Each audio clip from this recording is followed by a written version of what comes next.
11واں سپارہ سورہ یونس کی آیت نمبر 76 تا 78۔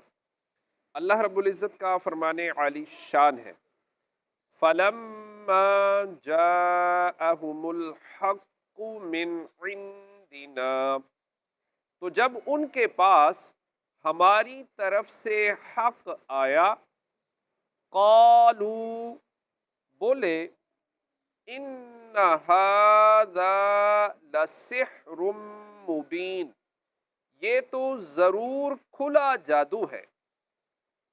قال موسیٰ، موسیٰ نے کہا، اتقولون للحق لما جاءکم، کیا حق کی نسبت ایسا کہتے ہو جب وہ تمہارے پاس آیا؟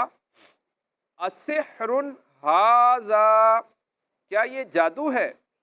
ولا یفلح الساحرون، اور جادوگر مراد کو نہیں پہنچتے۔ قالوا، بولے، اجئتنا لتلفتنا عما وجدنا علیہ آباءنا، کیا تم ہمارے پاس اس لیے آئے ہو کہ ہمیں اس سے پھیر دو جس پر ہم نے اپنے باپ دادا کو پایا؟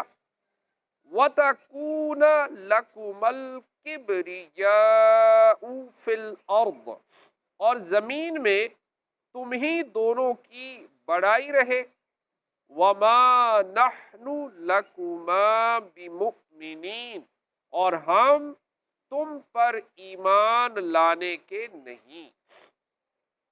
جب حضرت موسیٰ علیہ السلام کے واسطے سے فرعون اور اس کی قوم کے پاس اللہ تعالیٰ کی طرف سے حق آیا اور فرعونیوں نے حق پہچان لیا کہ یہ حق ہے اور اللہ تعالیٰ کی طرف سے ہے، تو براہ نفسانیت کہنے لگے کہ بے شک یہ کھلا جادو ہے، حالانکہ انہیں علم تھا کہ جادو کا اس سے کوئی تعلق نہیں۔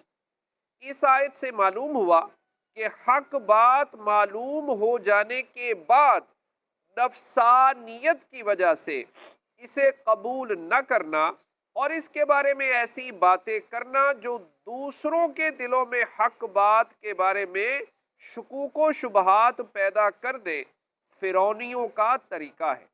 اس سے ان لوگوں کو نصیحت حاصل کرنی چاہیے جو حق جان لینے کے باوجود صرف اپنی ضد اور انا کی وجہ سے اسے قبول نہیں کرتے، اور اس کے بارے میں دوسروں سے ایسی باتیں کرتے ہیں جن سے یوں لگتا ہے کہ ان کا عمل درست ہے اور حق بات بیان کرنے والا اپنی بات میں سچا نہیں۔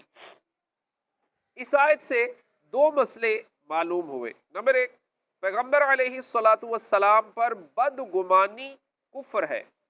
فرعونیوں نے حضرت موسیٰ علیہ السلام کے متعلق یہ بدگمانی کی کہ آپ مصر کی بادشاہت چاہتے ہیں اور بادشاہت حاصل کرنے کے لیے نبوت کا بہانہ بنا رہے ہیں۔ نمبر دو، حکمرانوں کی پرانی روش یہی چلتی آ رہی ہے کہ اصلاح قبول کرنے کی بجائے وہ سمجھانے والے پر جھوٹے الزام لگا کر اور اسے اقتدار کا لالچی قرار دے کر اپنی جان چھڑانے کی کوشش کرتے ہیں۔ آج بھی اس بات کو دیکھا جا سکتا ہے کہ غلط انداز حکمرانی پر ٹوکا جائے تو حکمران کہنا شروع کر دیتے ہیں کہ یہ لوگ ہماری حکومت ختم کر کے اپنی حکومت لانا چاہتے ہیں۔ صلو علی الحبیب